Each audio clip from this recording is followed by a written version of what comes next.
You can share a bed with someone, have sex regularly, and still feel completely lonely in your marriage. Why? Because sex does not automatically create intimacy.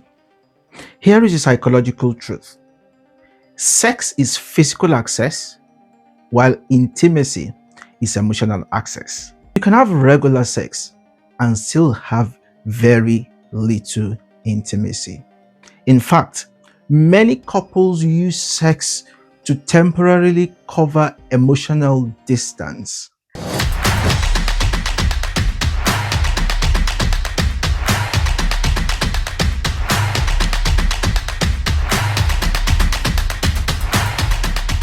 Welcome to another edition of Family, Intimacy, Relationship, and more.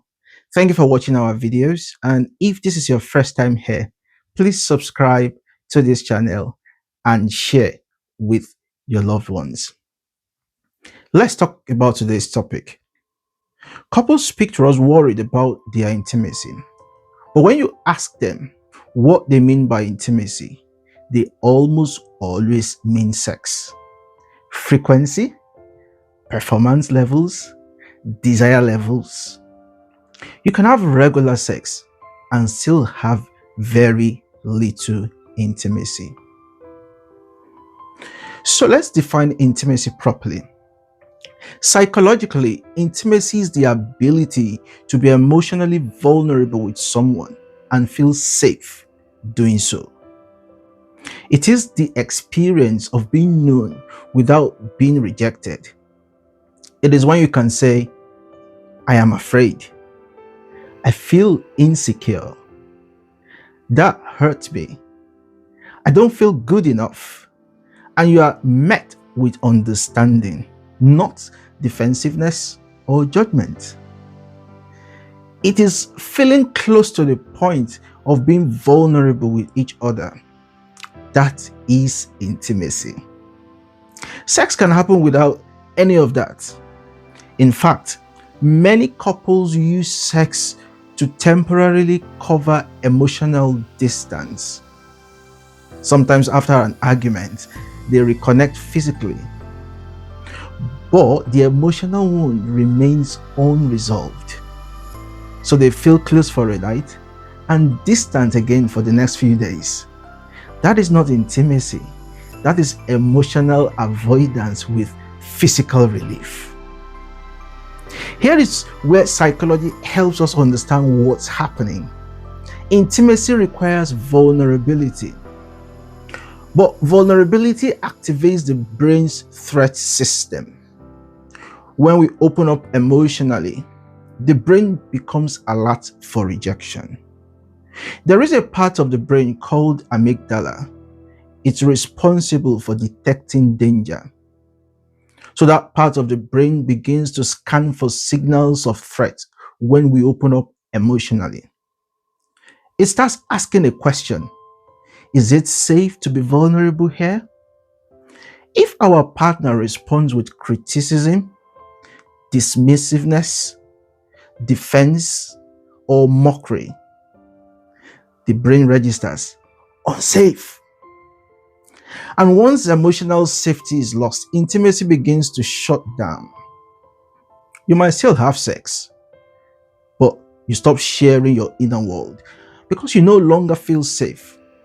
And when inner worlds are hidden, loneliness increases, even inside marriage. So you can share a bed with someone and still hide your inner world. Let me show you 4 signs a couple has sex but lacks intimacy. Number 1, you avoid difficult conversations. You find yourself not having difficult conversations with your spouse. It is a sign of lack of real intimacy. Number 2, you feel misunderstood, but you stop trying to explain yourself. If you feel intimate with someone and you are misunderstood, you would naturally want to explain yourself further so they can understand you. However, if this is not the case, it is a sign of lack of real intimacy. Number 3, you share logistics, not emotions. You feel comfortable to talk about bills, schedules, and responsibilities, but not your feelings. Number 4, you say, I'm fine, when you are actually not fine. That is emotional withdrawal. And emotional withdrawal is one of the strongest predictors of relationship dissatisfaction. If 2 or more of these things are happening in your relationship, the issue may not be sex, it may be intimacy. So here is the key insight from this video. Sex and intimacy are not the same thing. Sex can create physical closeness, but intimacy requires emotional safety. And without emotional safety, even couples who share a bed can begin to feel emotionally distant.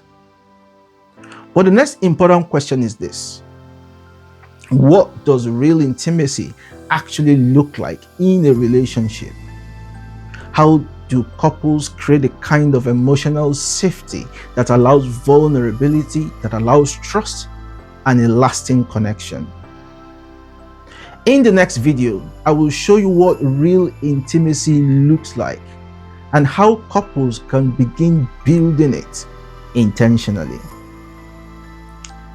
If you found this helpful, please like the video, subscribe to our channel, and share with someone who might benefit from it. And I'd love to hear from you. Do you think many couples confuse sex with intimacy? Leave your thoughts in the comments, and I'll see you in the next video. Thank you.